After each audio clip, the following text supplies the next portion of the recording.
Good evening, ladies and gentlemen. Welcome to the south-afrifur podcast. Here coming to you live from South Africa, Canada, North Dakota, and Cape Town. Yeah, Cape Town is not South Africa. of course, we're better. Fuck you. Are you not in Cape Town? I am. No, I'm not in Cape Town. I'm from Pretoria. Boo. I thought everyone was in Cape Town. I thought It was like I thought so. London I or thought so. Tokyo. Everyone's just from there.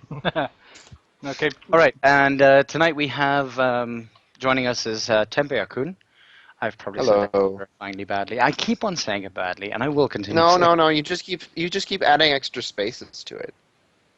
Yes, I do, which is interesting. Yeah. And then also 'Cause we it's have like o'clock. Slate. Oh, and then Yep, of the late. clock. Yes. Were you debating how to pronounce it? No, yeah, I was gonna call you No, slut. that's how Scalies pronounce it. Ah, He's a slutty. God damn it. He's Just the latte. coffee that everyone likes to drink. It's true. Full body latte. Oh, Oh, wow. Sorry, I watched Idiocracy for the first time this weekend. All right. oh God. And wow. Today we're going to be speaking about Tempe and Tempo or Temi. Well, Temi. Temi. Temi. I am not from Undertale, Temi. Hoi.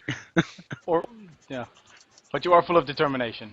Yes, he is. I am full of determination. And apparently still how do you say that? Caipirinhas? Caipirinhas? Capybaras? Capybaras? Yeah. Caipirinhas, isn't that a cocktail? Yes, I know. Yeah. Yes. There's also one without alcohol. Isn't that in that- it she was drinking? isn't that Brazilian dance fighting? That's that's capoeira. capoeira. Yeah, they name everything that down there. Like everything sounds like that. That's how you speak Brazilian. You just all of the words sound like that. Capoeira, capybara, Caipirinhas. caverino. Yeah, there you go. That's it. That's all you need. Now you speak Brazilian Portuguese. Oh, wow. Okay, great.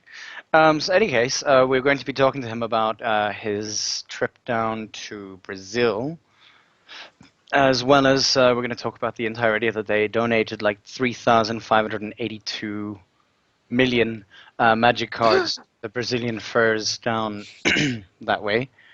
And we'll also look at the idea of Six's Wild 2 coming out for Anthrocon. Mm-hmm. The publishing of Allison and the Words. Allison Allison, and the cool new spaceship body. There we go. In fact, Uh, we should show your fans a preview for that right now, which That's I have something added to the chat. Ooh, You yeah. added it to the chat. Okay. Or I've added it to the Skype. Copy link. Damn it.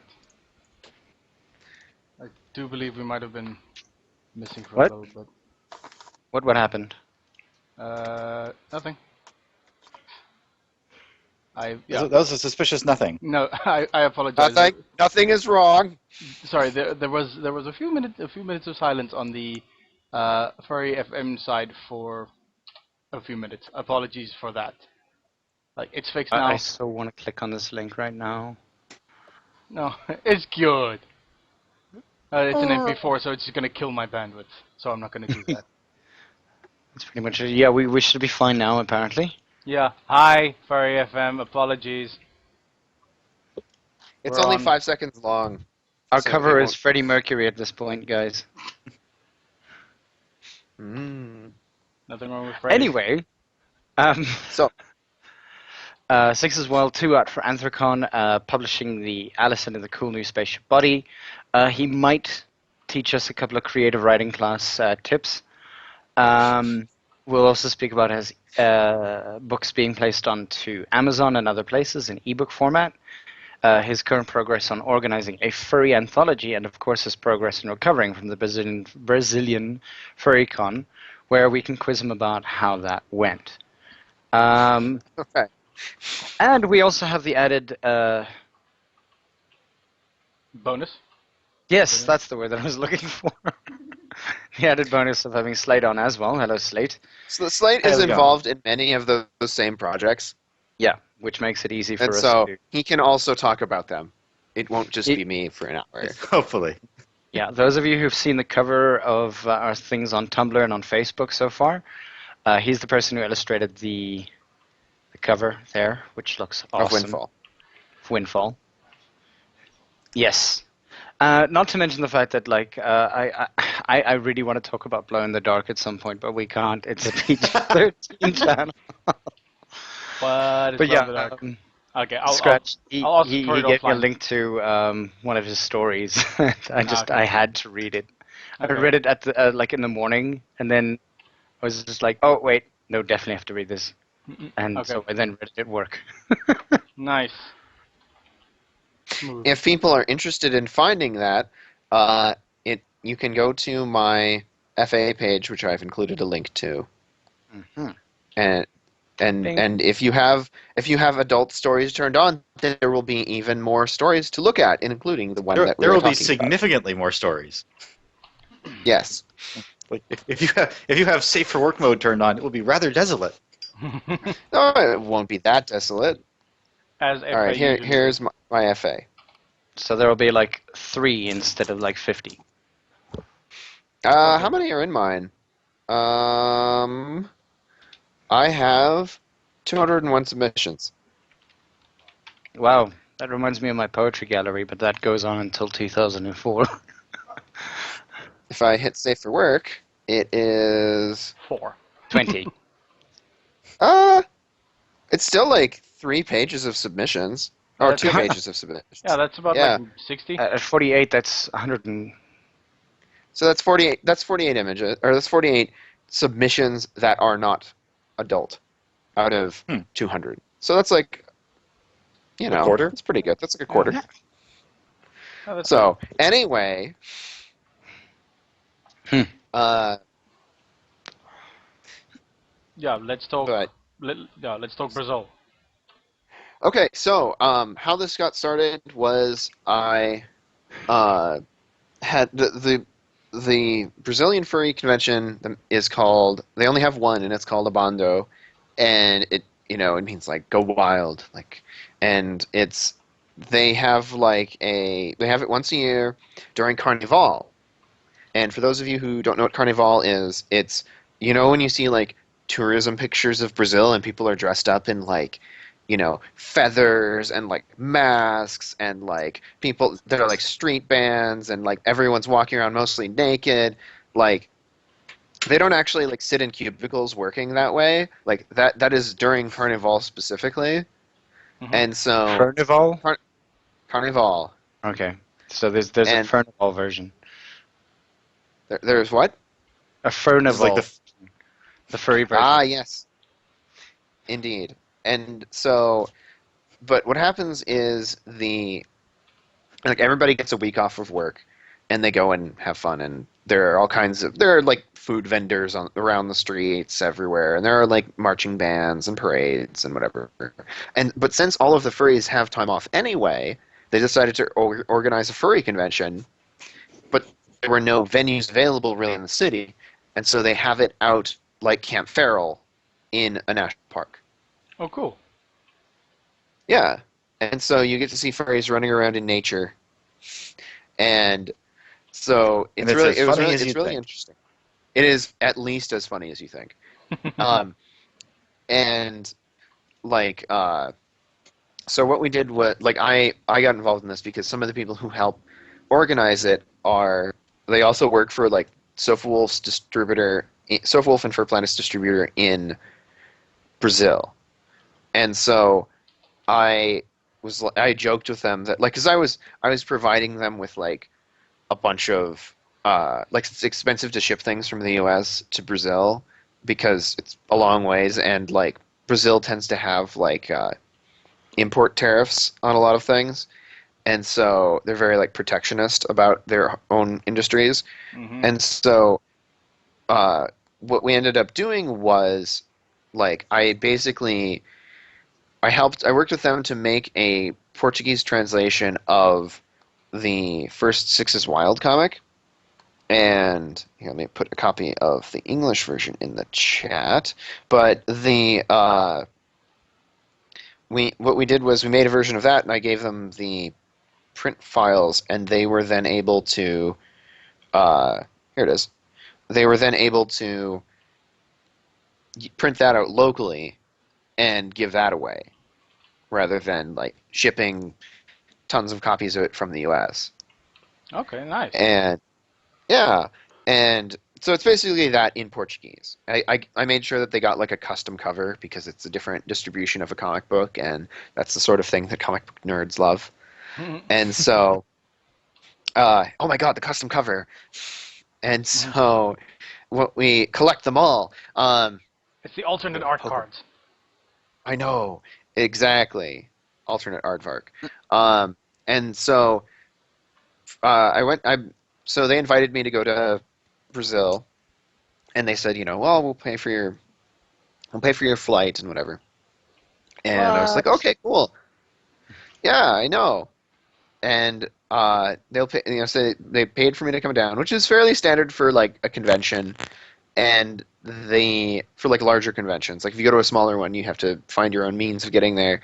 And so I was telling my lovely otter fiance, I was like, oh well, like I've been invited to this. Like, how would you feel about me going? Like it's such a, it's like it's in this time of year. And she goes, well, I would feel angry if you didn't take me along. And I'm like, oh, I see. Okay, so you're going. I wasn't gonna, because I was like, I'm not gonna pressure her to go. Whatever. Like, if she wants to, like, be responsible and stay home and work and whatever. But so we figured it out so that she could come with me, and so we only really had to pay for her plane tickets. But then we got down there, and all of the furries were very nice. Like, I noticed, like, culturally, the furries were more open to like sitting and talking with some weird stranger than they are in like the U.S. and Canada. Because in the U.S. and Canada, you guys are more like everybody is happy to talk.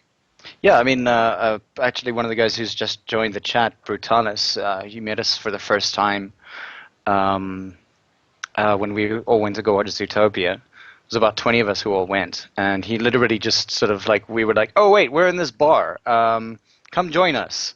And so he did, and like literally we were just paying for food, and like the bill came out, and he wanted to get like a brandy and coke, and we were like, yeah, sure, cool. We like all sort of shared like responsibility and things like that, and he actually just like chatted to everyone, which is awesome. Like that's the one thing that's cool is like we tend to meet up quite often, and we just like click a lot of the time. We just pop up, and you're like, oh hi, we know you, sort of. Okay, awesome. Yeah. Welcome. Cool. And sidebar, was that movie not fantastic?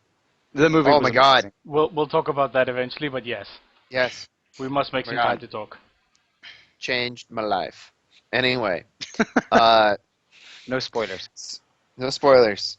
That's the like the protective spell of our age. Is we can't no spoilers. It's like no homo. No backsies. Only bro. Many backsies for no homo. No, that was okay. So while I was in Brazil, speaking of no homo, the furries, like most of them, I'd say like 2/3 of them spoke English pretty well, like reasonably well. You could totally understand what they were talking about because like they watch a lot of the same movies and whatever that we do. They watch a lot of the same TV, like, and so they, and then like about 1/3 of them didn't speak English super well, and some of those guys could still understand me, but like would just kind of like nod. But like every single one of them spoke internet memes, and so occasionally, like we'd just be talking, and like someone, and they all spoke Disney as well. So like at one point I was, because they're all furries, so at one point I was like, I was talking to some furry I hadn't talked to before at the convention, because there were like 70 or 80 furries at this convention, and I was like, oh yeah, hey, how's it going? He's like, what?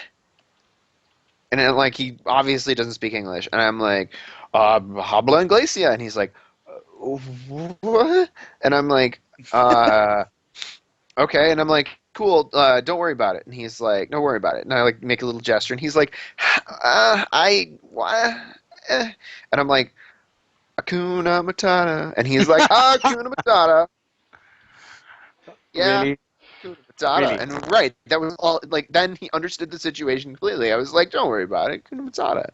And so, like, but yeah, everybody down there was speaking like internet memes, and so like, and That's Undertale hilarious. references and stuff like that. Like, It's a good thing you everything did was research like on that game, then.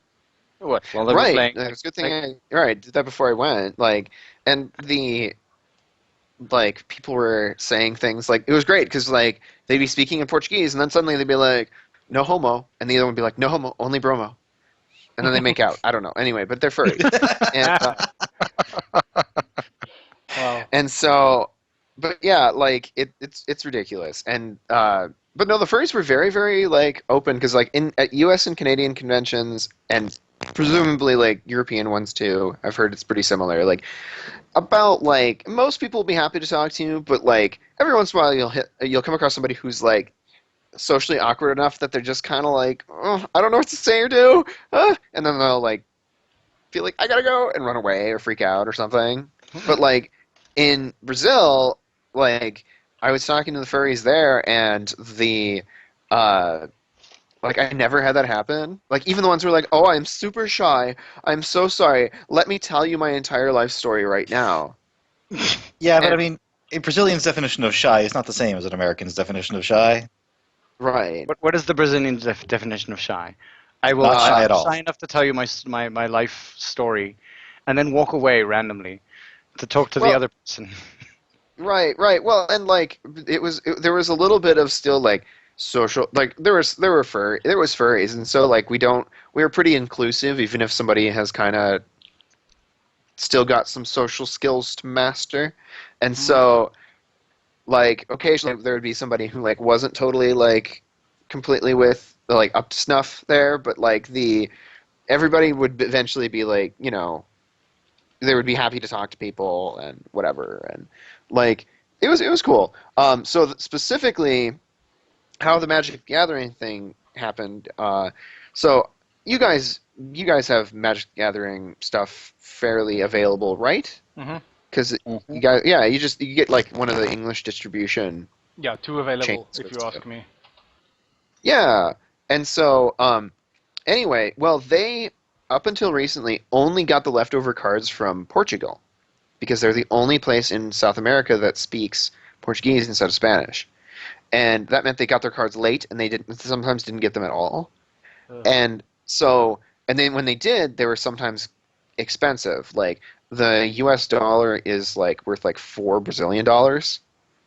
And so like you know, a pack of like a cards that would cost like $4 in the US cost like $16 there. And so Oof. yeah, and so like it's so it's kind of hard for people to start playing. Yeah, And I so mean, and like, I you talk about like $4 on that side. I mean, you're looking at what scratch. Correct me if I'm wrong. About 120 to 150 rand here. For what? Like starter pack of pack, Magic 60. cards like a booster pack. No, booster Oh, pack here is booster about booster pack here is almost about 60 or 70 rand now. So that's Jeez, what the Yeah. hell? yeah, Sorry. that's about $5-ish dollars. But Yeah. still, like 60 That's rand about right. for us That's is actually a excessive for lot. for being cardboard. Anyway, cardboard crack.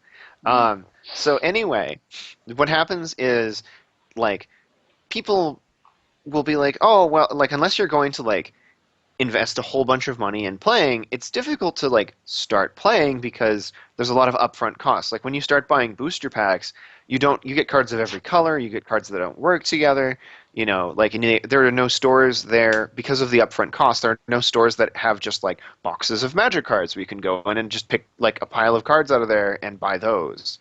And it's expensive to ship cards from like the US where a lot of the, you know, large like Magic card resellers are. So what I did was I had all the furries in town who play Magic donate furry cards, only like animal cards or anthro cards or dragon cards, and so I every single card I ended up getting like it was like 4,000 cards, a little bit more, and they and brought them down to we organized them all into booster packs. I sat there and watched Netflix and organized them into booster packs. It was very boring. Slate listened to me do a bunch of it. Oh my god. And this took like a couple of months, and so I'm glad it went over well because it took you months. yeah, it did really. And so what I ended up doing was like I threw them in a suitcase and I brought them down, and I also had a suitcase full of books. I brought like a 62-pound suitcase full of books. How much is that in kilos? So it's just shy of 30 kilos, 29 kilos. Right. So yeah, like it was fairly large, and it was about half that weight for the magic cards. So that's a lot of magic cards. So I bring it down there, and like we have like I take out like one box, and we start doing like a draft tournament where everybody sits down and they open a pack and they take a card and pass it around. Your previous guest Fox T was there, and like you take a card out of the pack, you pass it to the next person. You take a card out of the next pack, you pass it around, and eventually you have enough cards quite rapidly that all work together and can make a deck. And so these, I brought out like a box, and they're like, "Oh, that was cool. Like that was fun." I'm like, "No, I have like 4 or 5 more boxes." And like furries, like some of these, like 3 or 4 of these furries, like play at like a national level in Brazil in Magic tournaments, and they were like, "I have never seen this many cards together, like all in one place." Like, and I was like, "Oh, well, it's not a big deal. We just like pass it on." And furries are just like, "Wow, cool. What? How is this possible?" And like, I think out of the like 70 or 80 people we had at the convention, eventually we had like 35 of them playing in the tournament because they were just like, "Oh my god, you're giving away cards," and I'm like, "Oh yeah, it's not a big deal, whatever." And they must have thought that I was like super wealthy, apparently. Yeah. Because I afterward, like everyone was like, "Oh, thank you." I'm like, "Oh yeah, no, it's great." And so my otter fiance, meanwhile, was quietly doing math in the corner, and she's like, I sit down, and she's like, I was running the numbers on how much you just gave away in Magic cards. I'm like, "Oh yeah, I'm sure." Like I spent like, because like I built what's called a cube, which is basically like a set out of all these different cards. Like it had cards from everything from when the game first came out to the newest sets. And so, because the furries are everywhere. Furries make Magic go. And then there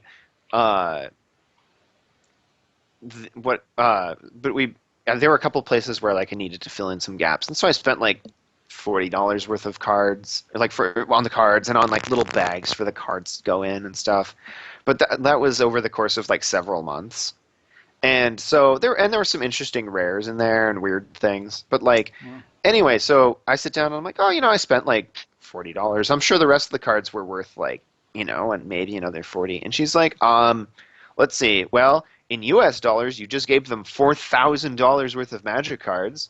And I'm like, "Oh." And she's like, "So if we adjust that for their exchange rate, you just gave them $16,000 worth of Magic cards." Wow. And I'm like, well, that's nice. Right, and you you probably altered the landscape of Magic in Brazil. Right. Right. Go ahead, Slate. No, just like this massive influx of cards. Yeah. Suddenly Right, like the furry community now has like its own meta game there. Like one of my furry friends here was like, "You're gonna screw up their meta. Like the meta game the tournaments will be all messed up now, and Wizards will be mad at you." I'm like, "Wizards will never know and will never care." Yeah. But thank you for your concern. Suddenly there's a Bromaz King of Orescos floating around there, and it's like the only one in Brazil. Yeah, I gave away like 3 Ajani, like Planeswalkers, like one of them was foil. And they were just cards I had, because like I've played in a bunch of tournaments and things, and people were like, like I watched a guy, like one of the tournament level players was like drafting cards, and he's drafting like an all blue deck, and I see him just like get the like red white Ajani. Oh, really? Foil, Vengeance, pull him out from pack, and he just quietly takes it and completely stone-faced just passes the pack without looking at the rest of the cards. And I'm like, even though he's and going he like mono makes blue. eye contact with me, and I'm like, "Oh, I just saw you do that." Because I was over to the side. I'm like, oh, I just saw that. I know what you just did. He totally scooped it because he wanted it, even though he couldn't run it in that current deck.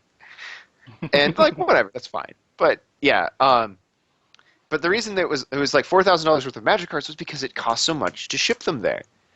And so she's like, even if you ship them, because the cheapest way to do it would probably be like, 100 at a time in an envelope, so that you can get like the normal mailing, like letter mailing rate. Mm-hmm. But it was just absurd. Like she's like, it would have cost like $4,000 US. And like, how much is that in South African? 4,000 US. That's a lot of money. Lots. Yeah. Yeah, and like this It's was like- all just donated by random furries who live here. 64,000 rand.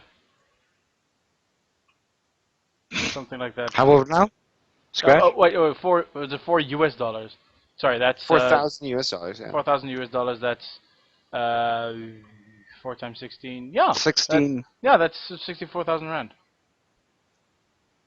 Jesus. Right. That's a fuck ton of So money. yeah, but I'm like, I could have bought a car, and then I was like, wait, I couldn't have. There were always Magic cards. There was no way to turn those Magic cards into that money, and yeah, like not whatever. It was efficiently, worth though. it because like there was no other way to like. It was so amazing to have all these furries get so excited, and now they're like, oh yeah, like the whole rest of the weekend they were just playing like all the time, and like, oh yeah, whatever. Like now we just have Magic cards, and now we play Magic all the time. And so the rest of the time, I was there for like 10 days. The rest of the time, everyone just played Magic like continuously, and most of them knew how from the Xbox game or the Steam game. Mm-hmm. Which is And free. so they were just like, oh yeah, I played this on Steam. Yeah, And so- you definitely screwed up the meta, but like I said, who gives a crap? They actually have Magic cards now, which is always Yeah, good to a degree. right. And so yeah, I know it was great. And then let's see, we also what else? Oh, the other crazy thing about Brazil. So like, I asked them, what do you guys like want from the U.S.? I was like, do you want me to bring you like some sort of candy or Oh, like God. a weird flavor of Doritos, Yeah. and or like some weird furry thing? Oh, hello. We lost Ivik. We'll continue.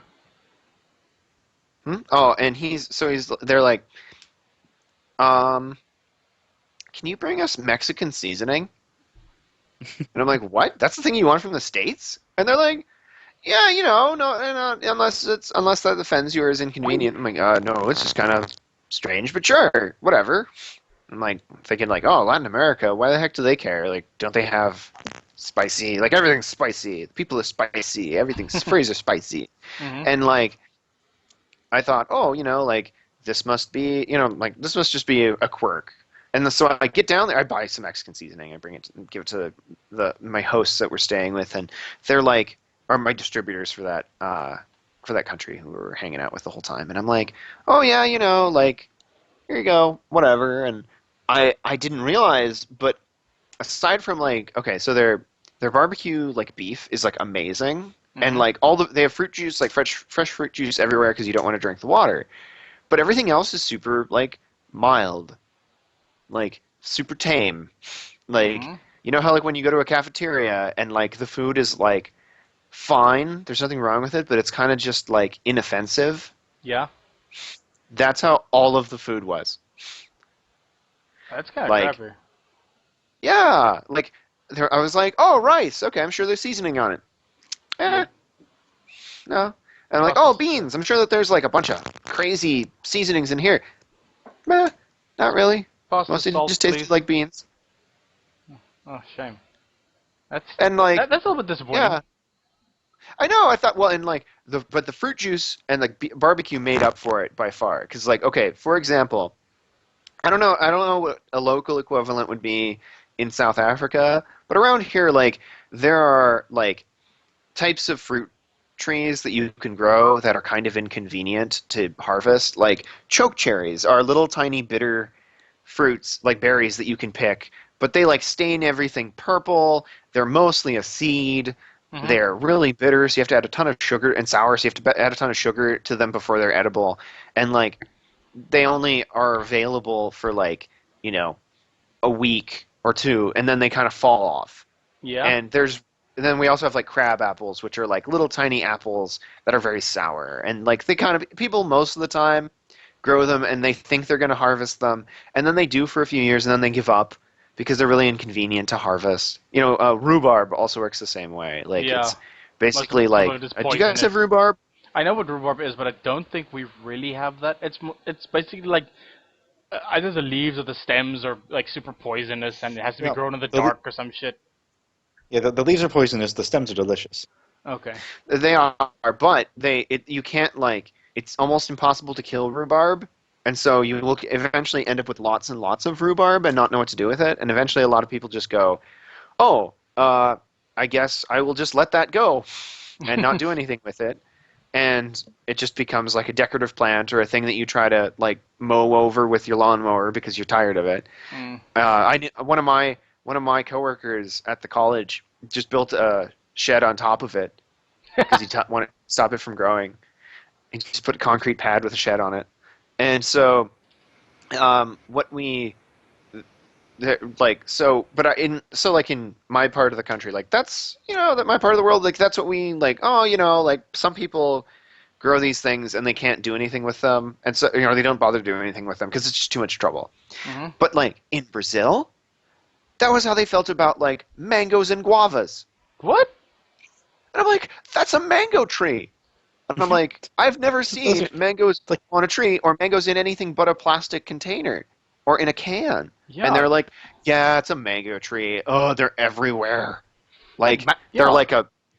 And I'm like, I like was all excited. I like threw a stick at a tree until like a bunch of mangoes fell out, and I like ate one. And they're like, good job, great white hunter.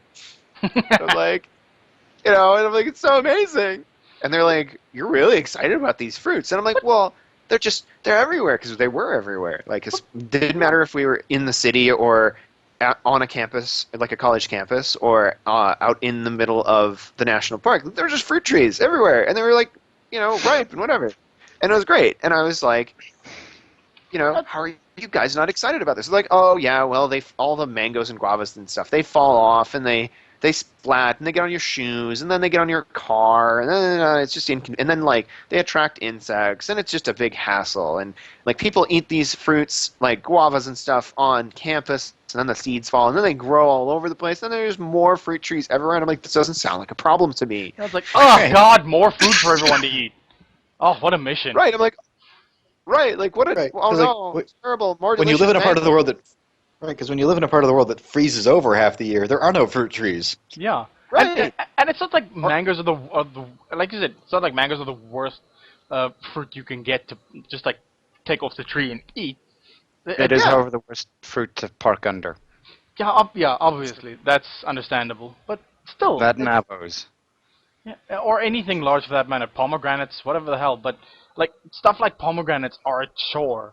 But like mangoes, bananas, oranges, all that stuff is just like it comes in its own wrapper.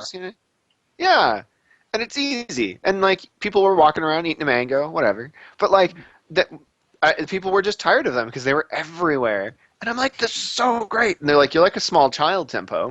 I'm like, oh my god, a fruit. And like everywhere, like the water was not processed enough to be drinkable. Like everywhere, people were like, if you're really like, serious about it, you can, like, if you're really hardy, I guess you could just sit around drinking the water out of the tap. They're like, we don't. They're like, we run it through a filter before we do anything with it. And mostly, like most places, rather than like leave you guessing whether or not their water is okay, like most restaurants and fuel stations and whatever, will simply like have a machine that juices fruit in front of you. Wow. And so like they'll just dump, like you'll pull into like a convenience store at a fuel station, and they'll just have a machine running that they're dumping limes into that just juices them on little robotic arms. Ah. And I'm like, well, yeah, and they're putting, and they'll like put sugar and whatever else in it, but like then they'll just be like, yeah, here you go, and like you can get the same thing with like a pineapple. Oh. Like the best thing I had while I was down there was they blended up a pineapple in front of me and put some mint in it, and that was it. And I'm like, this is amazing. I would never have thought to combine these things. And it was just really refreshing because it was like cold and it was delicious and whatever. And like that was like the best thing I had. And then passion fruit juice was also really good. But like, it was amazing. And they were like, also like, aside from American chain restaurants, there are no places you can go that have like bottomless soda cups. Like you can't get like endless refills of your soda anywhere. Mm-hmm. And so like that's the big sell of like going to like Burger King or McDonald's. Like, do you want to go KFC? Because like the end of the week they were like, "Are you homesick, Tempo? Do you want to go to Burger King with us? Do you need to go to like Pizza Hut with us?" And I'm like, "What? No. I'm just gonna sit around eating mangoes forever." Yeah, I am perfectly fine just replacing the liquid that I usually intake with fresh fruit juice, like coming from a tree Yeah. that's literally outside the door. Yeah, like what's wrong with that? And they're like, "Oh, we just thought you'd be tired of it by now." Hell no! I would Right? love What's that. wrong with you? Like, do you realize that it's winter where I come from? I'm not gonna see a pineapple for the next 6 months. Yeah. Let Like, alone or I like could, consume but one. they'd be expensive and they'd be kind of like green because Mhm. like they pick them too early. And Yeah, then, and, like- and then you wait for like 2 weeks, Yeah, and then they it's just- already Right gone as they rotten. ship. Yeah, then just Right, gas and it. like, or they'd be in a can. I'm like, no. Like, this is amazing because it was Oh god, I have to switch back to Celsius mode. So the whole time we were there, it was like 30 Celsius. Was that right? Is that like 90 degrees? That's hot as hell. 32 Celsius? Yeah, Yeah, that's about right. Yeah. Yeah. So it was like 32, and it was like 90% humidity, like the whole time. And so I was just slowly melting into a puddle of dog. And meanwhile, Sophie was like, "This place is great. It's nice that it's so hot and humid here, and it's like a sauna." It was pretty great. And so she was like, "We could just live here," and I'm like, "I could just die here." And It's like she doesn't But anyway. have she doesn't have balls that she can sweat off, but if she would, she did. right. It's like, Well, yeah, no, Thank, and so thank she you, was Scratch. fine. That was very informative. yes, of course. It is a And so, distinctly anyway. male thing. I apologize for male privilege or whatever. Really, Check your that's not testicle gonna. privilege over That there. apology is not gonna help. So anyway, we're moving on from hypothetical balls Yeah. to the but everything was like everything all of the fruit juices were fresh. Like I am so accustomed to like, oh, it's fruit juice in a can. Oh, it's fruit juice from concentrate. Oh, it's whatever. Oh, okay. Oh, there's a And ton I of was just sugar in it. right. No, everything was fresh and amazing, and especially Like, since what it do you was mean it hasn't? Like, what do you mean it hasn't sat in a vat for a year, waiting to get Mhm. sold? Yeah. right. Like orange juice in the U.S., oranges are a highly seasonal crop. Like you can't grow them. You can't like grow them all year. And so like when they grow them, they juice all of them, like all the ones they're going to, and they just sit in massive vats where like I think they've heated it up to kill any bacteria, and then when they want to sell it, they dump a bunch of orange oil from the rinds into it to make it taste more like oranges again, and then they bottle it and sell it or whatever, or boil it down to concentrate it or whatever. So it tastes like oranges, but it is not like a fresh orange. It doesn't taste like eating just a regular orange. And so when I was there, though, all of the fruit juice was just like amazing and fresh made, and it was delicious. And they thought I was a weirdo. They must have thought I was turning into like a fruit bat or something, because I was just like, Eventually. oh my god, right. And also, do you guys have dragon fruit? Yes, You know what it's like? sparingly. Like I haven't Okay, tasted it, they but apparently it's really bland. Yeah, it looks really cool. It looks like it's from another planet, but you eat it and you're like, that's kind of like a kiwi, I guess. Mm. But Which like is also they very got bland. right, they got right. Kiwis are also pretty tame. Again, it's mostly like an aesthetic thing. Mhm. But like, so they had dragon fruit there, and like that was a big deal. Like they're like, oh my god, we never have dragon fruit. Let's get excited about dragon fruit. And I'm like, why do you care about that novelty fruit when you're sitting under mango trees? And like, Yeah. yeah. Anyway, it was all good. And then like, so the first thing I did, this is the last food thing before everyone just gets super hungry. Late.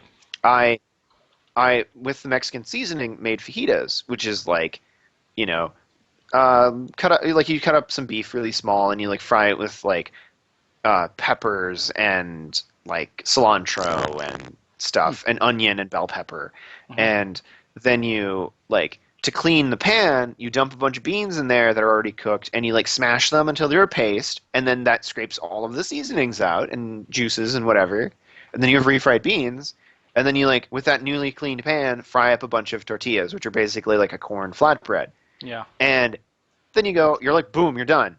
And it was fajitas, and it was delicious. And they were like, we didn't, like, you know, they were like, oh, wow, this is so flavorful. This is crazy. Like, wow, that's a lot of seasoning. And meanwhile, like, my fiance and I are, like, dumping more into ours. We're like, yeah, you know, we kept yours a little tame. We didn't know. And then just, yeah, like they thought we were really tough because I'm not that tough when it comes to spicy food, but like my comfort zone was above what probably the average down there was for spiciness. And but anyway, so let's move on to Allison stuff, like Allison and the cool new spaceship body, so that Slate can say things. So Slate, as like an editor and brainstormer and whatever else on the project, what would you say the status of the project is? Technically complete. There are bells and whistles we would like to add. But yes. Other than that, it's just like acceptably done. Yeah, like we would like to get it. Like right now, it exists in Twine, which is fine for an internet audience, but becomes cumbersome when you want to do anything at all with it ever. Yeah, like there's the game, and this is the fly-through opening animation we're going to add.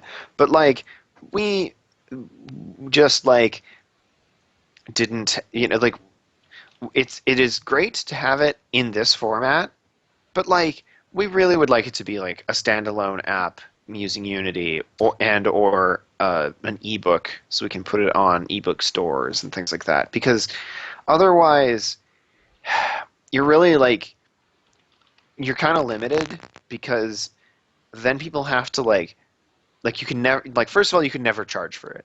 Like if it's just a website sitting there, anyone can go to it, and like I'm not going to put it behind a paywall on a website. Like that's kind of, you know, lame. And besides, it's also I wanted to have. It's a good way to what? It's a good way to have it get completely ignored. Yeah. Right. And so, and people, because people on a website, like, they just expect it to be free. Like I feel offended when things, you know, when there's a paywall on a website, when I just want to find what the content is. And so, when we were designing this interactive story, like I wrote it in such a way that you could print it out and still play it. Like, okay. I guess you'd have to print out a flip book for the animations, but since those are GIFs. But everything else, you know, you could make it into a choose your own adventure book, and it would be totally playable. And so that's one of our eventual plans. If all goes according to plan, I might have that out at Anthrocon. It should be out on, like, in some finalized form. Like, basically, we're just adding some fancy things for the version that's going to be, like, you can buy it for a couple bucks on Steam or Amazon or something, because it'll have the same content, but it just won't. It'll have, like, a few more pictures and more animation and stuff like that, and music. We're adding music to the. We found some, like, royalty-free Creative Commons music to use in it and things like that. And so it's just going to be a little more polished, but it'll have the same content, because I also wanted this project to be available for educational purposes, because it teaches you about help me out here, Slade. It's like artificial intelligence, terraforming, transhumanism, cybernetics, Right, and that's all. And that's animal all like a uplift. lens. Yeah, that's true. You know, It's talking dolphins and talking dogs, Mm-mm. so it's furry. yeah, and all of Um, that is like the lens we use to kind of talk about these normal human kid problems. Mhm. Right, like having a bully at school, or having, feeling like you're different from people, your classmates, and things like that. Here's the preview image. But yeah, like it's just not. Yeah, like it's really about like being who you are and like learning to have confidence in yourself and things like that. And so, I actually was I had a NASA scientist named Jack Bacon come to my university or my college, and he gave a presentation. He is actually the NASA scientist in charge of the eventual deorbiting or decommissioning of the International Space Station. Mhm. Wow. And so that is his project he's been working on for like 10 years. And he's like, yeah, about the time I'm ready to retire, we'll have figured it out. And Wow. yeah, I know. I love talking to NASA scientists because they're always just like, oh yeah, like I might still be alive when this project is done.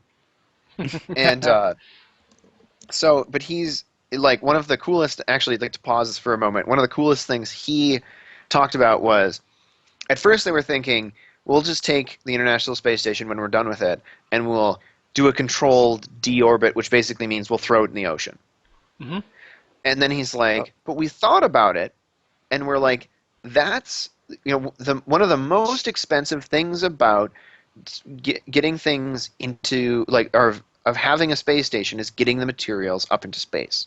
And so he's like, what would happen if we just took all those parts and flew a couple other modules up there that could recycle materials, so like melt down metal and plastic again, Ooh. and you could then make something new. Ooh, And he's space like, because then we forges. could just use that space station to build our next space station. Ooh, I like that. The International and he's Space like, Forge. sir, what? The International Space Forge. Right, Oh. right, exactly. And he's like, Scratch. Yeah. I Right. swear I heard International Space Porch. yes, It's how just like, exciting. it's just like a giant deck that's a veranda. Like, the whole ship is just a veranda. Like takes That's how takes things are in space South every, Africa.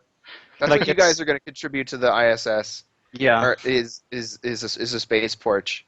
That would be suitably South African. Space stoop. Space A stoop? Yeah. Space stoop. Yeah, Just hang out on the space stoop. You're like, Yeah. you're like, oh, I didn't really have anything to do right now, and I just wanted to sit and look out at Yeah. the sunrise, the frequent sunrises and sunsets, because we're Frequent. orbiting faster. Yeah. Like, oh yeah, whatever. Go have a cup of tea and watch the sunrise a few times.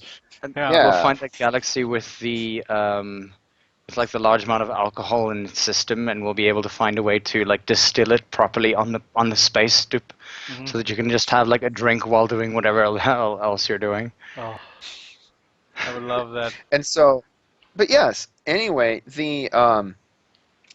that's what we like. That was one of the things I thought was really cool about his talk, because he was talking about like they want to avoid having more space junk, because eventually he's like if you go up into space right now, your odds of getting hit by something significant enough to do real damage to you are pretty low. He's like, but if we're reckless about putting more things up, or not tracking where things are, and not setting things, especially setting things on an orbit that will eventually, because like within 25 years, anything you have put into orbit is supposed to fall back to Earth and burn up in the atmosphere, Hmm. or be so far out of orbit that it will just be out of everyone's way. Yeah. And so the Continue taking that- pictures. right, and so he came and gave a big talk on this, and I showed him this game, and he's like, wow, that's really impressive. He liked how like scientifically accurate and everything was. And so we sent it to him, and he's going to see if he can find us some NASA engineers who want to go over it and give any like feedback on it. Nice. That's Wow. really cool. So I always find it so amazing whenever like we have you guys on. Like, oh yeah, no, we spoke to these guys from NASA, or yeah, no, we spoke to the guys who created this game like 20 years, 30 years back, and like, Yeah. no, I mean, it was so easy to do that. I actually remember it was on Friday when we all went out to go watch Zootopia. I think Unper, if you guys can all remember him, mentioned like he really finds your way of doing business the strangest thing on earth. Yeah, no, Oh? it's bizarre. Yeah. what do Because you it mean? really is. I don't know how Tempo meets all these people in North Dakota. Yeah. None of them are Well, that too. Like randomly, like phone someone up. Hey, look, we're doing this thing.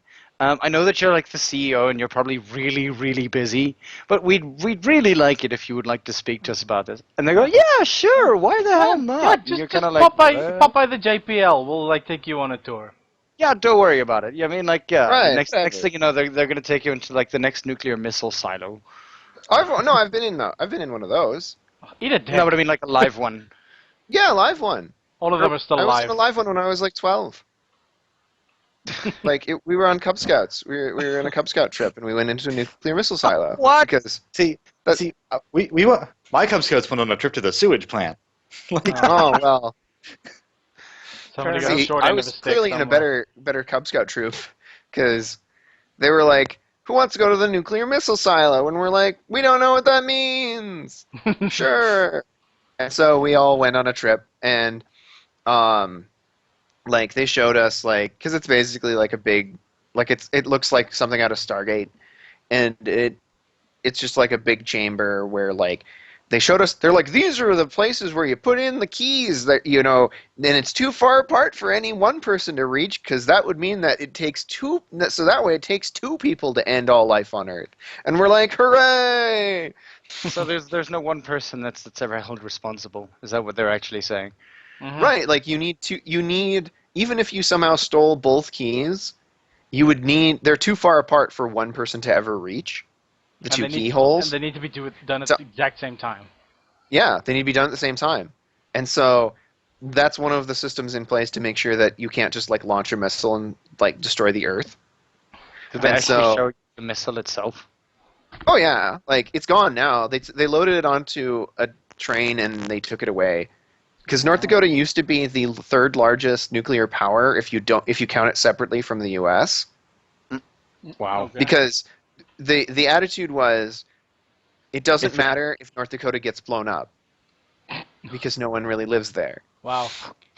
And so they just put all of their, like we are the farthest, North Dakota is the farthest from any major city, like for anywhere in the U.S. that you could put a nuclear missile. So they just put like most of their nuclear missiles here. That really And- just reminds me of Nevada. Like Nevada is this massive town or like area, and then all you have is like Clark County. It's like Yeah. Nevada and then Clark County. They're like two completely different things. The Clark County has like 300 times the population of the rest of Nevada. Oh yeah, no, totally. Like one of the furries I know who lives there is like, oh yeah, like there's Vegas, and then there's sand. everywhere else, right? And then there's sand. The I don't know if you guys remember that. Did you hear about the guy who was having the cattle rancher who was having that standoff with the federal government because he wouldn't pay his taxes? Was that the Is one that a in- new one? That's not the one And that that happened was in Portland, Nevada. isn't That was Yeah, Bundy. I'll Life tell Bundy. something Bundy. Yeah, that guy. What is it Life with Bundy. people with surnames Bundy? They're related. Al Bundy, Ted Bundy. Oh, that Bundy he's not related to. But this Bundy was related to several other Bundys who all were trying to, like, they basically said, like, I don't believe in the federal government, and so it has no power over me. Like, we don't think it exists. And the federal government was like, we can assure you that we do. And, like, they had this huge standoff where they, like, you know, called in a bunch of, like, armed gang members, essentially, who all came in and were like, yeah, we don't believe in the government either. And they had, like, a huge standoff with the federal government. And the federal government That was the one in basically... Oregon, wasn't it? Huh? Wasn't that the one in Oregon? Yeah, so then that was in Nevada, and then they left from that one, and went to Oregon and took over a bird watching shelter and We gift shop. actually spoke about this with Witchy Bunny. I think it was 2 weeks back, Scratch. Yeah. Yeah, 2 weeks. Hashtag And yeehaw. she actually she mentioned like the differences between the two of them. You were kind of sitting there going like, yeah, no, it's a whole bunch of white guys in a building taking over a government area. Let's give them food, keep the electricity on, and you know what? Not have them starve at all. Like back in what was it? Back in the 70s or 60s, Scratch? I can't remember. Yeah. That shit But would there- get When killed. they took over Alcatraz. No, there was a black group of people who did pretty much the exact same thing. They burnt them out. Yeah. Yeah, well, and like part of it is like part of what was complex about that situation is like you want it to be fair, and you're like, oh well, hypothetically, if these people were some other background, would you do something different? And that all of the cops they talked to were like, well, obviously no, we treat everyone the same, but In practice. and so like you want them to like come in and like drone strike the place, but really like once you get past that, you're like, no, it's probably best that they waited because they arrested all these guys now, Mm. and they because they were like they're like you can't just take over federal property and like claim that because they demanded they were holding the bird sanctuary hostage until all federal land in the U.S. was turned over for sale to private individuals, like sale by private individuals, so they could just sell land and become rich. Was their plan? And they were like, and the federal government was like, we own like 10% of the land in the U.S. Like, we're not going to give that up. That's ridiculous. We can't possibly sell you give away to you every national park, every like government building. We can't possibly do that. That's a completely absurd notion. And then they're like, well, then you're never getting this bird watching building back from us. The federal government's like, oh my God, how is this my life? Oh my God! I posted on Facebook. FML, guys. OMG! so- What the fuck? These guys don't want to Oh my- leave. OMG, God. And so then when they left to go, well, first of all, the gang members who took it over, like the militiamen who took it over, people kept mailing them dildos instead of snacks because they didn't bring any food or supplies. I heard that. Go fuck yourself. And then the guy who made actually he has the same printer as me. The guy who made Cards Against Humanity, he and I have the same Nordgard printer, and he mailed them a 55-gallon drum of lube. So like a drum of lube the size of an oil drum. Yeah. And so they got so mad. Like they opened all these packages like on a YouTube stream or something live. And they got so mad because they were all just a bunch of dildos and like lube and like because they were expecting all these snacks.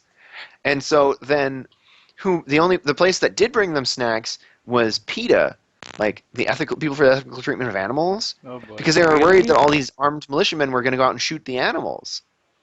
And so they brought them like tofu jerky, which led to like great moments on national news of like these the police allowed these PETA people in to like bring them food, and they're like, fine, you can go in, and they bring them this food, and they're like, they get all excited because they're like they didn't bring any food when they took over the building because they didn't plan anything, and so they just showed up.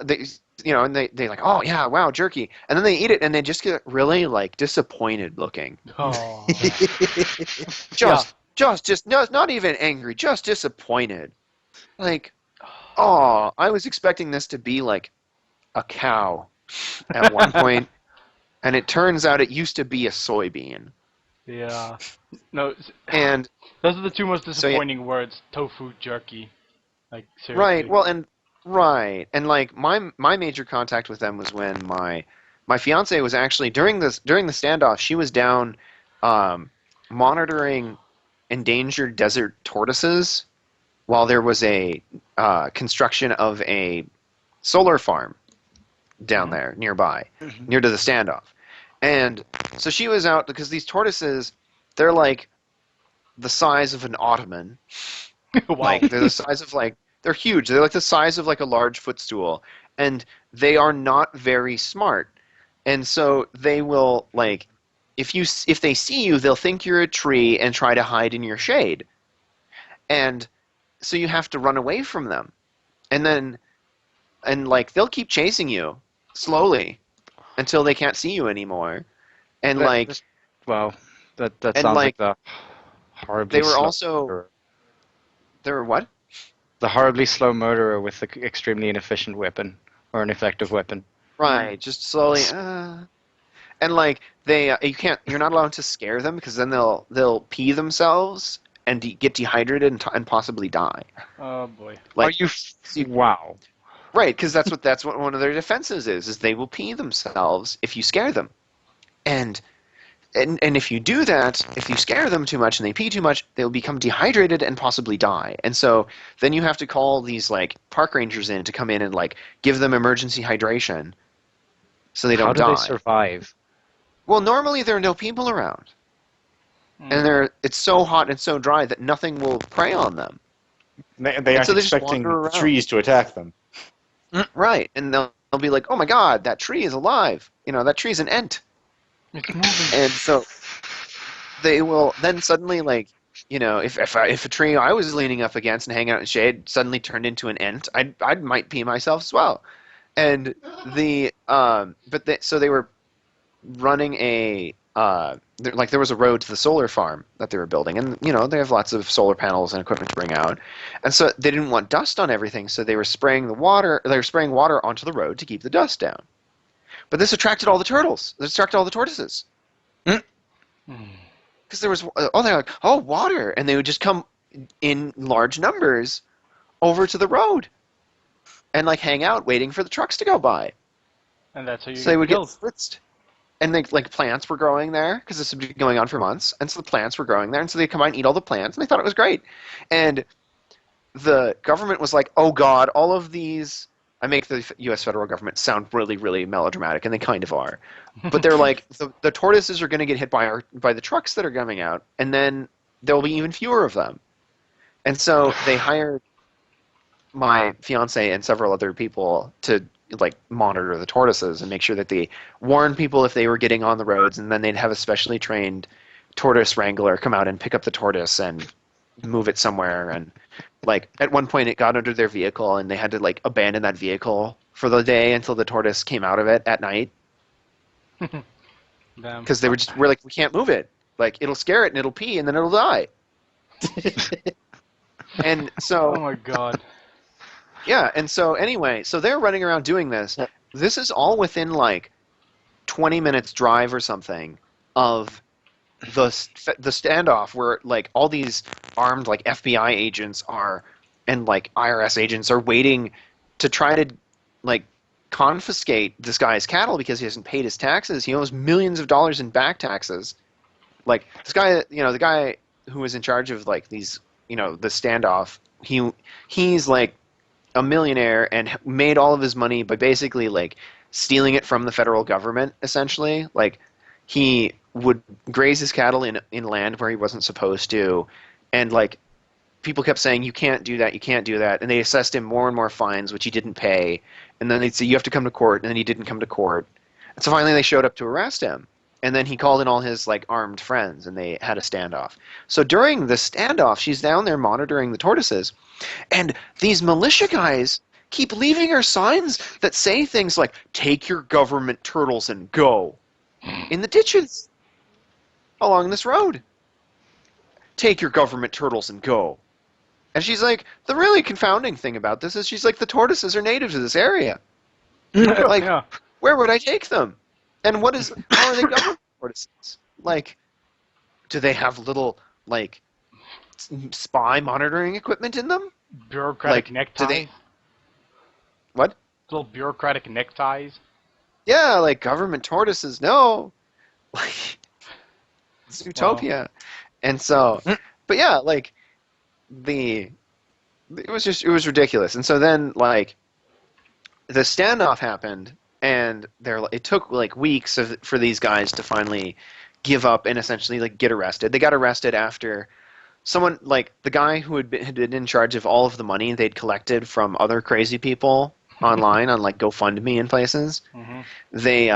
The guy who was in charge of that left and spent it all on booze. Like Nice. he spent it all on liquor in the town and got arrested. And so the other guys started like leaving to try to go get like supplies and kept getting arrested and whatever.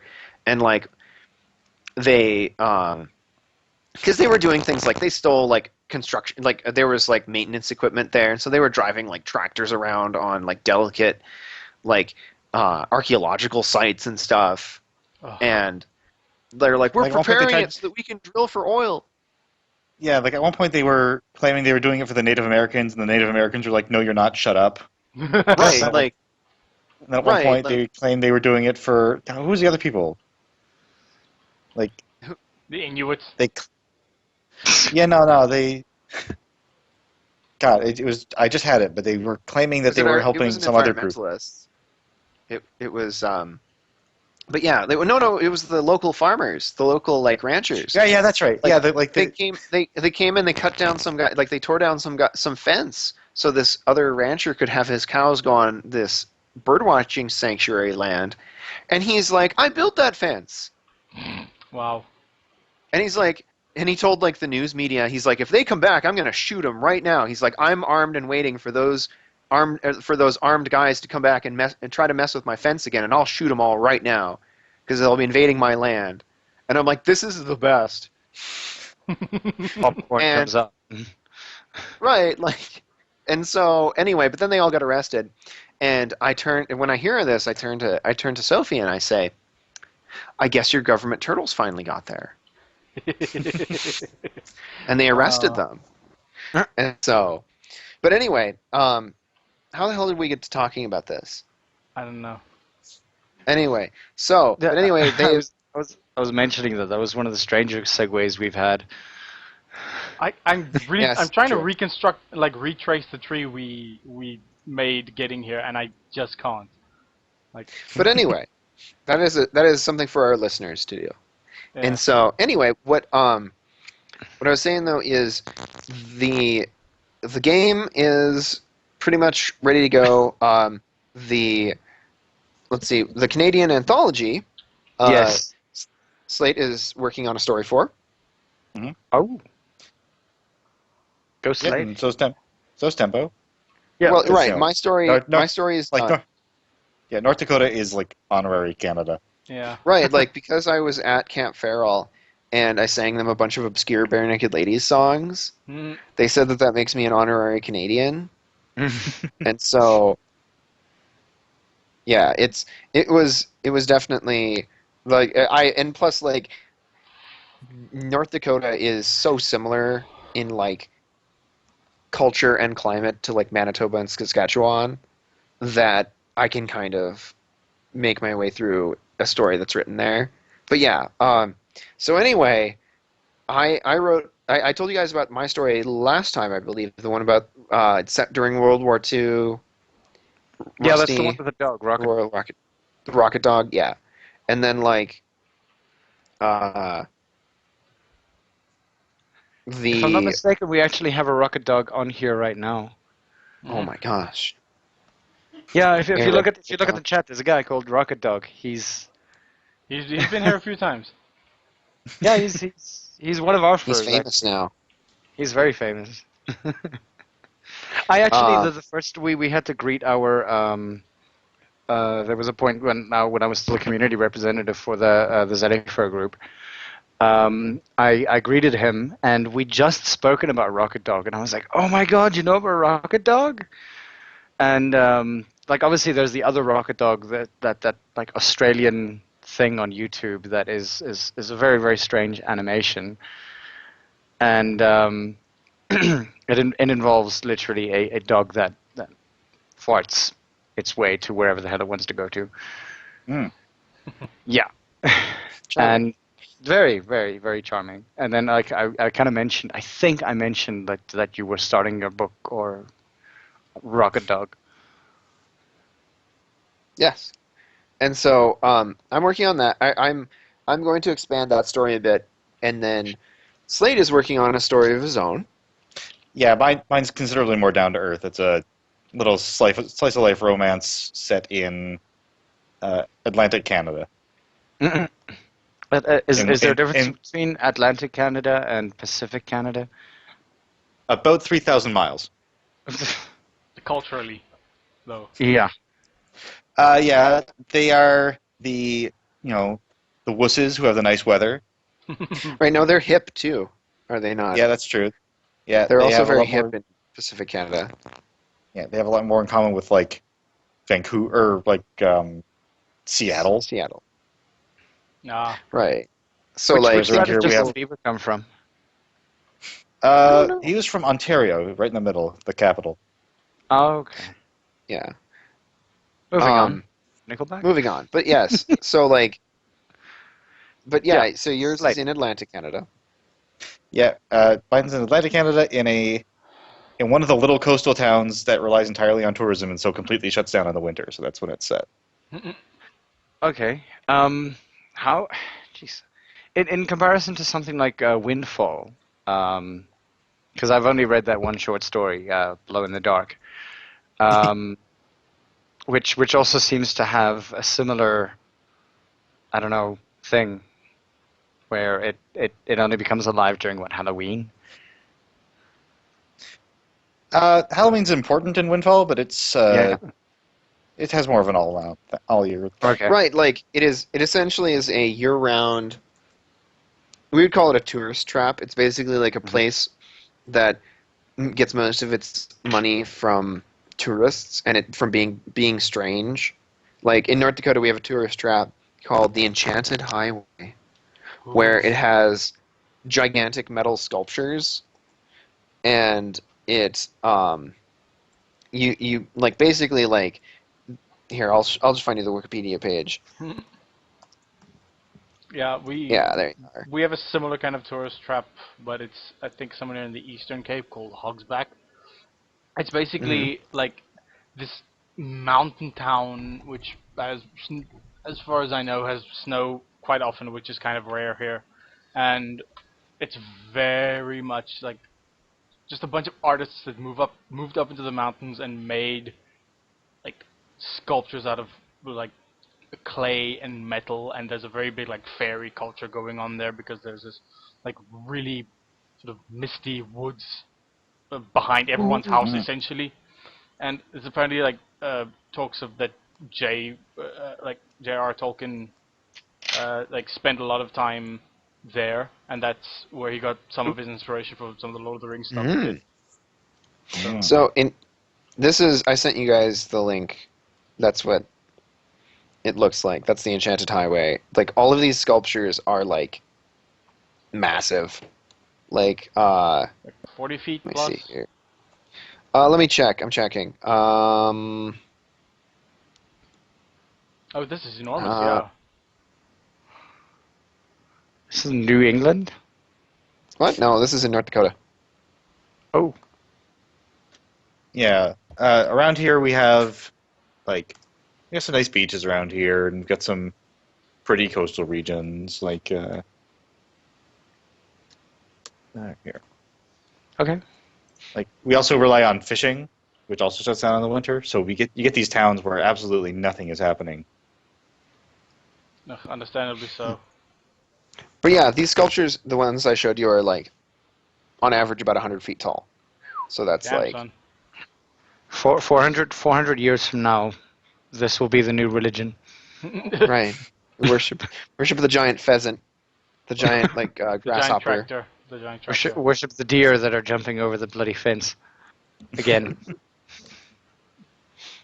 Yeah, this is what future archaeologists are gonna find and like claim that we made gods of. Yeah, I mean, and I mean, this is also the place with like the biggest nuclear. Well, used to have the biggest nuclear weapons area as well. Right. Like, the highest concentration of nuclear weapons was. I'm assuming that they were also trying to fire these at this. Like, at where? At these the- sculptures. They're like, okay, let's see how accurate yeah, we like can they'll target Twice. those instead. at the tacky roadside Americana. It's true. And so anyway, yeah. But this Canadian anthology is going to come out, and it's probably going to end up having like, 5 to 10 different stories in it, and it'll be available through Bookshelf Bear and Fur Planet and things like that. It'll be an ebook. And it's all from Canadian or honorary Canadian authors. Correct. Right. So pretty much just Canada and North Dakota. Yes. I'm the only non-Canadian Canadian in it. Who else is in it? I forget. You and Well, yes. the I didn't forget me. Potteroo and Potteroo. and Slipwolf and That is that. yeah, several different like a bunch of their friends from Toronto. So, Awesome. but we have to see who like finishes their stories in time and whatever. But we're hoping to have it out by like next to Bondo. That is how long from now? That would be February? Okay, that's still a while away. It is. Wow. We have. I'm not, yeah. No, go ahead, Oh, Ivik. yeah, scratch. Go. We have about 10 minutes or so left. Does anyone feel like gushing about Zootopia for a bit?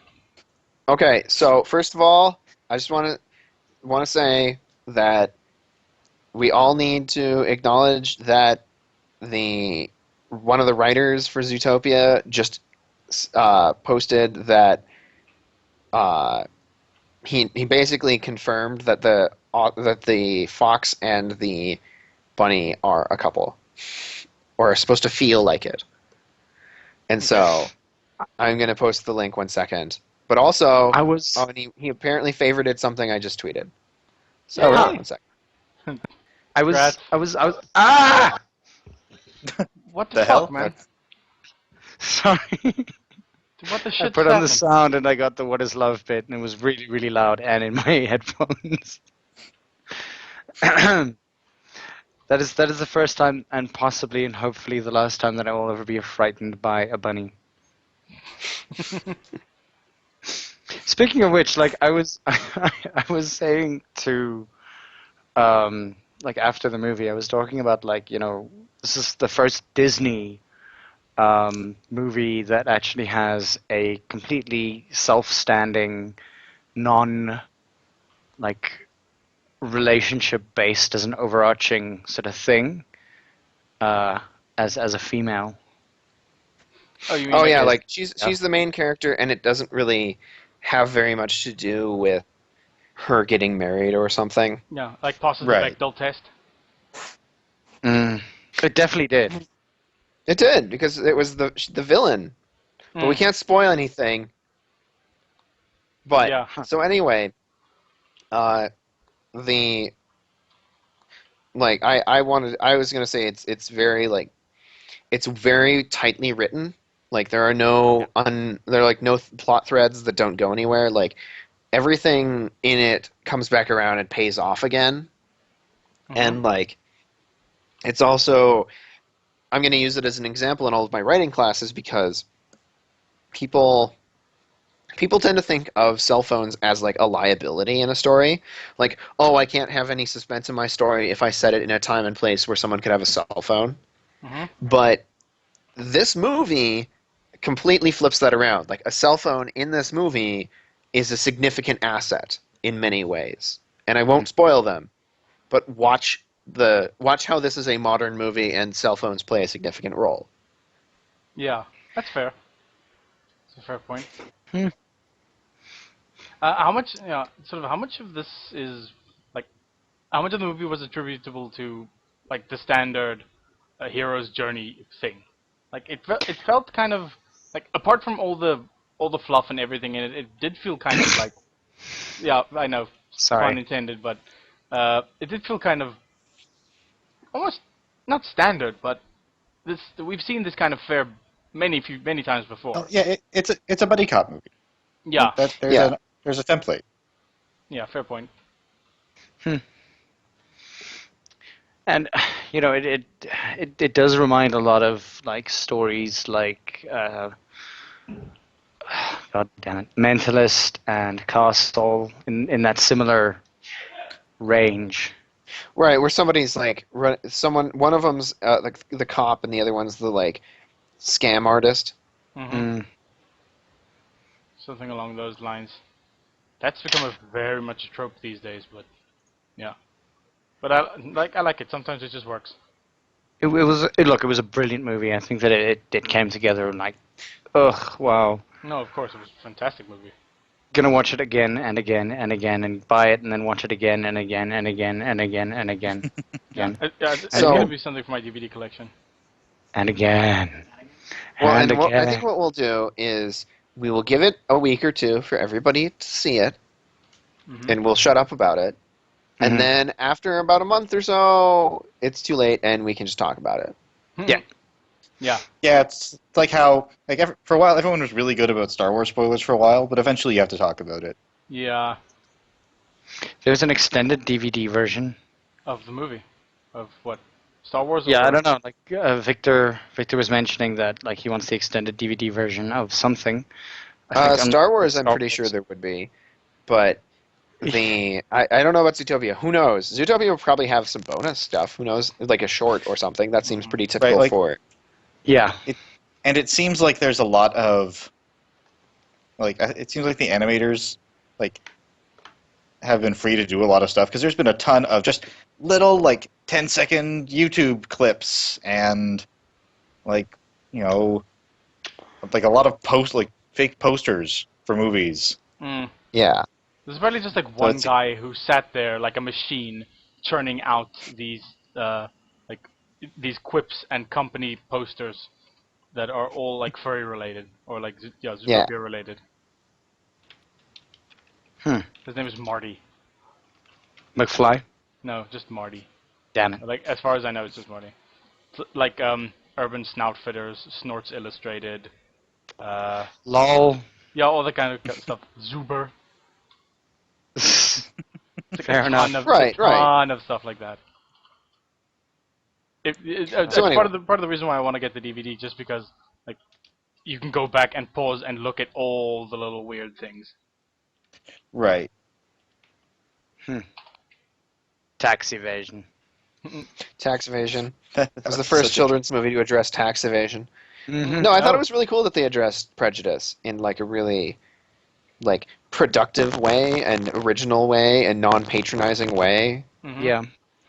Like, somebody watching that movie goes on a journey, no spoilers, where they learn about prejudice. Like it makes you think about how you look at people. Mm-hmm. Very much so. Yeah. I can't spoil anything, God. Oh my goodness. I know. He this guy retweeted Teaselbone. What do you say? No, there's a pic that Teaselbone recently made of Nick Wilde in Rodentia. Oh yeah. Yeah, That's it's with the Yeah. tiny cars. I wanted to say too that the other thing that Disney has done is say, okay, so the furry fandom has existed for like 25 or 30 years without a canon film. mhm. Let's see if we can give them one, because there's already an incredibly enthusiastic audience, and so certain furries at Disney decided to do this, and now this is what the result is. And so like it was very clever of Disney to both do that and to allow their employees to interact with the furries, which is the first time I've ever seen this like in a film to this degree, where somebody, not just like the director, not just the writer, but like a whole bunch of people, like animators, are allowed by the company to interact with fans directly and just be like, oh, retweeting your fan art, OMG, I love it. Yeah. That's really cool. Like, I have never had somebody from Disney just be like, oh yeah, I favorited this one tweet. Or two tweets now, apparently. And like, yeah, whatever. And it's just crazy. Like, they are embracing this new thing. And so I think that's really, really awesome. I think that should make anyone who feels like, oh, OMG, I'm a furry and no one can understand. Like, the mainstream world doesn't understand me. Like, Disney is about as mainstream as it gets. Mm-hmm. And Well, they actually, just at made this like point, only Chester, Cheetah, and Disney understand you. no, but Chester just wants to be relevant again. I'm sorry. We need And Cheetos in so- this country. Cheetos are awesome. You can have our Cheetos. We've had enough. Don't we have Cheetos? I think we do have Cheetos, but like you can find them in like special stores. Like Mm. Well, and we Sandwich have like 5 different kinds of Cheetos because we have like spicy Cheetos and extra cheese Cheetos and Yeah, but it's also like just it's still the Cheetos brand. Like yeah. it's also just that brand. yeah, but Cheetos sort of like clashes with our knickknacks. Yeah. Does it? Is it that The like? hell, the heck's a knickknack. It looks like a club mostly. Like really Yeah. really sort of like club knobbly. I don't even know how It looks how like a to- Cheeto. It's a maize-based snack that's sort of stick-shaped and not It's really like it's crunchier corn- than it is fluffy. Corn based. Yeah. Sort of corn based. It's like puffed corn, Yeah. Yeah. like hardened puffed corn. It goes crunch Yeah. in your mouth. Yeah, and Yeah. it's not like cheesy puffs like the aerated things. It's more like take that, put it in a vacuum, and take it out again. Yeah. Cheetos So anyway, are there soft any other things that we extrudes, want to while talk about? knickknacks are hard extrudes. Basically. So Slate, animation-wise, Zootopia. Mhm. Tell us Oh. your thoughts. It was phenomenal. Like they clearly put a lot of effort into having all the characters like move like they ought to. Like the otters stand out. They don't just run around like everybody else. They like They slink. slink and yeah. Yeah. That, Right, that and was they great. like their heads seem to lead their bodies more. right, and they weave around. Like there's a scene where like one otter like runs up to hug another character and like curls around him, like flows around him, and like Judy Hopps like hops around and bounces off of things, and like that is a thing that Right, and We like see. it was also really really cool that they stuck with the more or less realistic proportions on all the characters. Yeah. Like the rabbits are rabbit sized and the elephants are elephant sized, and the city is designed to work for both of them. Yeah. it was very And, like- kind of Dinotopia in that way. And that was so much more work, but it makes it so cool. Mm. Yeah, because it makes the world feel And, lived. and the guy who designed the VW New Beetle and the new Ford Mustang designed all the cars. Wow. Yeah, Disney hired him to design all the cars. So like they all make sense. Yeah. That's that's pretty kick-ass. Like the giraffe car hasn't like a really high up windshield because that's the only place it needs to be. Right. Mhm. Yeah, Yeah. like it looks like the Pope Mobile, the old Pope Mobile. Yeah. And so no, it's interesting. Like there's so much in that movie that like Byron Howard and John Lancaster and like this Rich Moore guy and whatever, all these other people did that I'm like, and some of them like we kind of already know are furries from previous things, like Yeah. in Bolt, which John Lannister and Byron Howard worked on. It has obscure characters like Mr. Carrot is from the Fun Day Paw Pets show, which is a thing that tours only at furry conventions. Wow. Hmm. Like it's a puppet show at furry conventions that is never anywhere else. And that character named Mr. Carrot that looks exactly like that is in the Fun Day Paw Pets. And the Fun Day Paw Pets show is like, yo, we gave permission. That's used with permission. We can't say anymore. Wow. And I'm like, what? And they're like, yeah, whatever. And I'm like, so it's so clearly someone in those two things is like, oh yeah. And like one of my fans talked to Byron Howard like a year or two ago and was like, so you know about the furries? And he's like, oh yeah, of course. He's like, there are a ton of furries, like us furries who work here, and like, it's just like, oh, okay, of course. Like, and there are furry artists who like openly work at Disney, Openly. and, right? Like Spunky on FA works for Disney. Like Oh, she what? runs Spunky on FA. Spunky works for what? Wow. Yeah, she works on Disney's website, like their main webpage. Like whenever they need any graphics of characters like that look like they're canon, she's one of the artists who's like on staff to do it. And so No ways. We've been Right. like Scratch and I've been following Spunky for decades. Decades. right, A decade. and like Yeah. decade. and so like when I wanted a commission of Bolt super barking into that giant bell from Kung Fu Hustle, 1 sec, I'll be right back. I commissioned Spunky to do it for Sofa Wolf, and it was like perfectly on character to 101 Dalmatians. No. Like, she was just like, "Oh yeah, here you go," because that's where she works. Mm. And like, So go ahead. I do have a question about Windfall, very, very quickly. Yes. A husky and an otter. How? Yes. What's the word? How related is that to you and your otter? I did not come up with them. Slate came up with. See, I had to step away, but I know exactly what you're talking about now. Yep. Yeah, Slate came up with those. Yeah, no. Kylie went through a few different species early in development. Initially, she was a cat, but having him be a dog and her be a cat was pretty cliche. Like, he was always a dog. Like, we wanted something big and strong and dependable, but she was a little harder to pin down. Mm-hmm. Like, I wanted something small, and I wanted something energetic. And I was like, oh, otters are fun to draw. Well, what if it's an otter? And for some reason, it didn't even click that we already had a husky, which was Tempo's thing. Yeah. And I had not been aware that Tempo's girlfriend was an otter.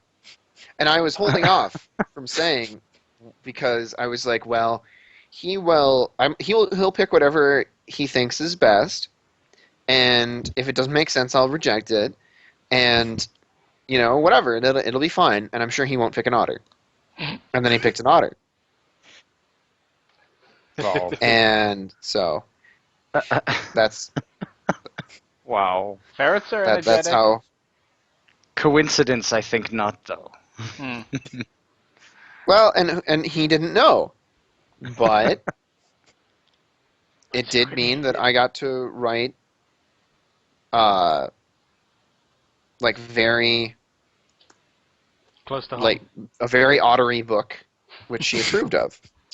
Just fish and pools, just everywhere. Water features and apparently dead women. What? What?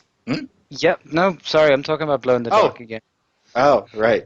Oh. If you liked Blow in the Dark, you should really read the book. Yeah, I would like to buy the book, but I would like the book in hardcover or like hard copy. That's literally the one thing that I really, really need is that if I want to read a book, it has to be in hard copy. I am going to be a snob about this. Mm-hmm. Well, and like, if you really want one, we can find a way to. If you want to pay shipping, we can figure it out. Sorry, no, I laugh because shipping's a bitch this side. Yeah, so you're basically saying I don't want to have to read a lot of books. I need to get a I only bookshelf. read it in hard copy. I live on the moon. There are also other Windfall stories. Like, there's been another one since Blow in the Dark. Yeah. Okay. Okay, cool. Yeah, actually, one moment. Short stories. Oh, those are pretty NSFW. gentle. Yeah, no, you'll be okay. It doesn't show it unless you are signed in anyway. Yeah, most of these people are signed in. Which is an effective Yeah. safeguard. I've had people be like, so I went to your page and there's all kinds of porn. And I'm like, you wouldn't know that unless you had an account. Yeah. Yeah. Good point.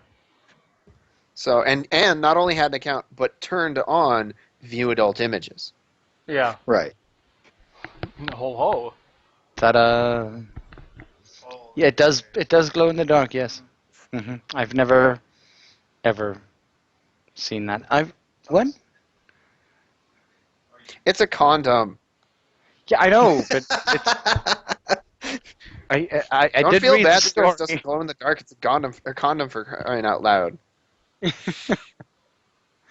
Anyway. You know we're still On live, that right? note. Just saying. Oh, mine doesn't do that. I feel bad. No, it's okay. Just latex covering. You're gonna be fine. Go to the doctor. My dick doesn't. Scratch, literally, blowing in the dark. Wonderful. I was thinking more lightsabers. Oh, fair enough. No. It sounded like he was blowing into a balloon. Ah, my apologies. Ugh. Anyway, all right, cool. So, do we have to wrap it up now? I believe so. It's already past 9 or past 9:30. Yeah, 9:30. But yeah, I mean, like All right, again, guys. it's this seems to be like a continuing theme. It's like every time we have you guys on, we barely get through like half of the content that we want to, which is always one of the reasons why having you guys on again is like one of the most amazing things for us. Oh yeah. You just Tempo, you just need to get like another icon. Slate, I think maybe you should work on that. Oh. Yeah, because or we could actually just put the book covers, any different book covers. I don't care if you put my book cover on there again and again. Yeah, Plug, over plug, and plug. over and Oh over no! again. Free publicity. Yeah, Whatever I don't know shall I what's do? wrong with that. What's this? 100 people know about this book now, and they might just buy it. Woo! Okay, cool. Well, here, let's give them the this is the ebook link. Okay, so this is. I'm assuming most people are going to want the ebook one, and that is available here. Bad Dog Books. And right, it's going to be on Amazon in a couple weeks, but it's currently $10 on Bad Dog Books, which is a furry publisher. Like if you buy it through them, all of the money will stay in the furry fandom. Oh. Oh. Oh, So even the publishers are like, it's like a furry run publishing house and everything. It's a division of Fur Planet. awesome. And so if you buy it through them, if you go through, there should be a link for the physical version if someone really wants that. It's right here. Okay, I'll put all these links up on the YouTubes. Perfect. Yeah, I know. We always just bombard you guys with links, but It's admin, but I'll do it because I love you. Oh yeah, Scratch about admin. Oh boy. Yeah. I'll talk to you after the cast. Okay, let's take this to offline. all right. Yeah. So anyway, we are going. I gotta head out. I have to go run a werewolf RPG. But it's been wonderful talking to you guys as always. Same here. So we'll have Thanks for to having us. come back. We have more strange news to give you about various things. And meeting more fantastic people. Yeah, no, I mean it's always something. Yeah. Like honestly, like my only trick is that I do not become discouraged. Like I have no sense of shame about asking people. Slate can tell you, I was like born without a sense of shame. Really baffling. It's zero filter Yeah. man. So what? It's zero filter man. Well, no, I have a filter. I just am born without a sense of shame, and so I'm just like, oh, well, I'll just ask this person if they want to do this. The worst they'll say is no. Natural. And so, yeah. This is the worst. The worst, like, if you ask some expert about something, like, hey, can I ask you about this? And they say no. Oh, well, what have you wasted? Oh, I sent an email and I didn't get what I wanted. Oh, well. My life is over. That was the only email I was allowed to send in my life. Hello. Okay, That's sad. so. Oh yes. You have a Patreon account, both of you. I do. Mine is still being set up. I'm not quite sure how I want to structure it. Here's mine. Okay. Yeah. So So- it's yes. To answer your questions, yeah, in the live chat, Yes, it is a book. Yes, you can buy it. Yes, there are short stories on my FA that are bonus ones, and feel free to go look. It's illustrated by Slate, who you've been listening Yep. to, and so go ahead and check it out. It was just nominated for the Ursa Majors. So Woo! Nice. We have to check if we've been nominated for the Ursa Majors. Not to sound pessimistic, but I highly doubt it. Oh well, nominated is still fine. I actually don't mind being nominated, even if we don't win it. And honestly, like there are better YouTube channels out there. I'm just saying. oh my God. Anyway, Anyway, the woods would be very quiet if only the best birds sang. Deep. that's not me clapping, by the way. You fapping furiously? What's happening? Well, Like if painfully. Bird did get that rough, but yeah. Any case, yeah, your FA. We just actually posted the short stories FA. Pop that down. Here's again. mine. Here's my gallery. Mhm. You guys Slate, see if it there. there are any links you want to plug yourself with now is the time as well. Like I'm gonna put Plug this up those on links. YouTube Plug them afterwards. hard and deep. Here's Hang on. Slate's. Oh, good. I'm All adding right, I was just supposed to. And so, anyway, Aw, yes, even just says all nomination. nominations are now closed. All right, guys. Well, I gotta go, but let's do this again sometime, For sure. and we'll have more wonderful things to show you then, I'm sure. Yay. Mhm. Awesome. See you later. So, All right. Yep. Cool. I Great. just I want to do some, what do you call it? Shoutouts, quick. Shoutouts, yes. Shoutouts to Victor Kinkinzade, Kinkinzade, Kinkinzade. It looks like that. It's KNKNZA. Continue. Kinkin. Tintin. Continue. Rocket Dog, Raven Song, Iron Wolf Tempest, Yod Fox, Arashi, Brutalis, Raven Song again, Skittles Dude 77, as well as Somnambulus, who was on a bit earlier, had to go for apparently a WoW tournament thing he had to do. Scratchy does the things that you do. It's like, The raiding? oh, yeah, you've got to go do like a raid. We've got a healer issue. Come in. Yeah. That kind of thing. Yeah. I used to do range DPS for anyone interested. Yeah, and obviously we'd like to thank both Tempo and Slate for joining us this evening. Gone as they are. Yeah, gone as they are. They just dropped out of the chat. So yeah, but I mean, like aside from that, also from Fur.fm side, those of you who are listening, we really appreciate it. That you guys are there, and obviously also we'd really like to thank Fur.fm for giving us the opportunity to, reach out to more furs and bring furs together. It was actually with no man, it's somnilicky, which is apparently sleep singing or something like that. Somliloquy. Somniliquy. No, what the hell is that? Like quietly singing to yourself while sleeping. Any case. But yeah, he actually mentioned that it's actually really awesome to have, like, I mean, come on, today we had a Canadian, an American, and two South Africans talking about Brazil, Fair point. which is actually really awesome. Now and we I mean, need to like, get some. We yeah. need to get a like. We need to get like a German and a French guy talking about Russia next.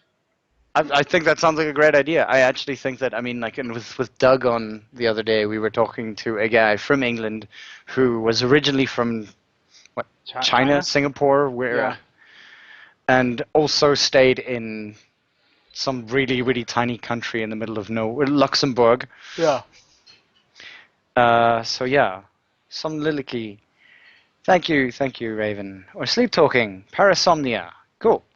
And yeah, thank you guys all for listening again. We really appreciate your continued support. Mhm. Maybe one day we'll think that, the support is worth putting up a Patreon site, just to, give you some interesting things. Or to pay for for Ivex dial-up. Eh? Or to pay for your dial-up that you need. Scratch. I don't think, like, the thing is that it would have to pay for my move to a house that has a, like, line for a dial-up. Fair point. But yeah, thanks again all for listening. We really, really, really appreciate it from, I guess, the bottom of our hearts. Wherever that is. Yeah, I don't know. On that bombshell. All right. Good night, people. We'll see you guys next week. Sure thing. See you guys. Cheers. Bye-bye. Cheers.